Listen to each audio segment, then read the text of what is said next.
Good evening and welcome to Hagatnya. Does the government of Guam hold one class of people to a lower standard than the rest of us must follow? Kandit recently went undercover to discover brands of cigarettes being sold on Guam 3 months after its manufacturer pulled the plug on sales throughout the United States. We informed the Office of the Attorney General of Guam about our findings. The response we got is different from the way law enforcement handled another cigarette scandal in 2011 into 2015. Authorities in 2011 raided a small Filipino-owned business after reports this small business was selling Marlboro cigarettes manufactured in the Philippines. The authorities and the media labeled the cigarettes counterfeit and dragged the small business owners, a man and his wife, through the mud. It wasn't that the cigarettes were fake or that they contained any more carcinogens than their American-made counterparts. The problem is that the cigarettes were made in the Philippines by a company that was not part of the U.S. Master Settlement Agreement, or MSA. The MSA is a 1998 agreement between 52 state and territorial attorneys general, including Guam's, and the major tobacco manufacturers selling cigarettes in the United States. Generally, that agreement means cigarette makers pay each member state and territory a sum of money per cigarette sold in each state or territory in perpetuity. Nationally, the added cost of manufacturers has raised the cost of smoking, making the habit less attractive. Guam uses the money it receives from the participating MSA members to pay for the cost of the medical care associated with smoking-related illness, efforts to prevent young people from smoking in the first place, and technology for people with disabilities. In exchange for these payments, the attorneys general of these states and territories have agreed not to pursue these cigarette makers in court for damages resulting from decades of misinformation and purposeful targeting of minors to take up smoking. Some manufacturers chose to be non-participating tobacco manufacturers.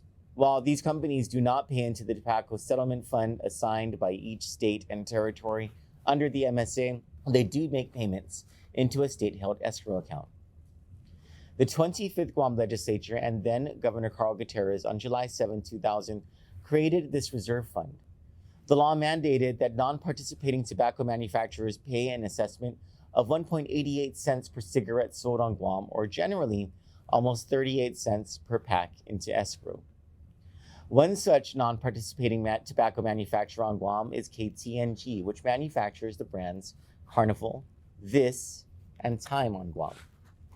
The cigarettes are imported through its Guam distributor, Midpack.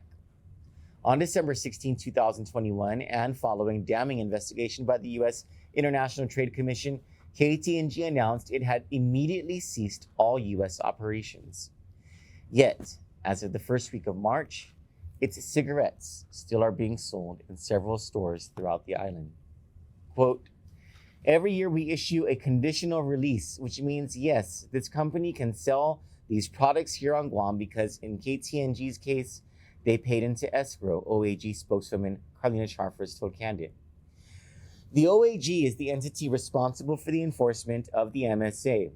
Under Guam law, the Superior Court of Guam may impose upon non-participating tobacco manufacturers civil penalties for inadvertent and purposeful violations of the MSA.